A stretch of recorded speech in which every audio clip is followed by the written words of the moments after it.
नमस्कार दोस्तों, स्वागत है आपका हमारे यूट्यूब चैनल डेली न्यूज पर। राजस्थान में बीजेपी की 2 लिस्ट जारी हो गई है। पहली लिस्ट में 41 और दूसरी में 83 उम्मीदवारों को टिकट दिए गए हैं। पहली लिस्ट में मोदी शाह की छाप दिखाई है तो दूसरी लिस्ट में साफ संदेश निकल कर आया है कि वसुंधरा राजे से बैर नहीं।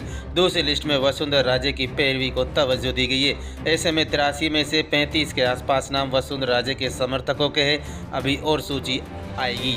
अभी पार्टी ने 200 में से 124 उम्मीदवार ही घोषित किए हैं। सियासी जानकारों का कहना है कि प्रबल संभावना है कि 2 दर्जन से ज़्यादा वसुंधरा समर्थकों को टिकट मिलेंगे।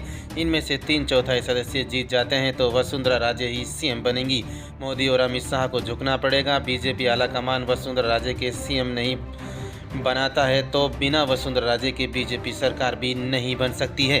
राजस्थान में बीजेपी इस बार बिना मुख्यमंत्री चुनाव लड़ रही है। वसुंधरा राजे समर्थक लंबे समय से राजे को ही सीएम फेस घोषित करने की मांग कर रहे थे, लेकिन बीजेपी आलाकमान ने साफ इनकार कर दिया है। वसुंधरा राजे विरोधी धड़ा लगातार विरोध कर रहा था, लेकिन दूसरी लिस्ट के से साफ जाहिर होता है कि राजस्थान बीजेपी में वसुंधरा राजे से बड़ा कोई नेता नहीं है। बीजेपी आलाकमान इस बात को अच्छी तरह से जानता है कि बिना वसुंधरा राजे के राजस्थान में सरकार बनाना और फिर उसे चलाना बेहद मुश्किल है।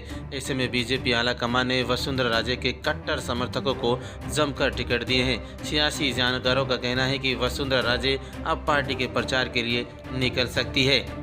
सियासी जानकारों का कहना है कि बीजेपी ने दूसरी लिस्ट में वसुंधरा राजे के समर्थकों को टिकट देकर संकेत दे दिए हैं कि राजे सीएम फेस की रेस से बाहर नहीं हुए, सीएम फेस की रेस में बनी हुई है। ऐसे में विधानसभा चुनाव में बीजेपी को बहुमत मिलता है तो वसुंधरा राजे सीएम की रेस में सबसे आगे रह सकती है। हालांकि बीजेपी नेताओं का कहना है कि मुख्यमंत्री कौन बनेगा इसका निर्णय पार्टी का संसदीय बोर्ड फैसला करेगा। संसदीय बोर्ड चाहे जो फैसला करे, एक बात के लिए चुनाव बाद वसुंधरा राजे की अनदेखी नहीं होगी।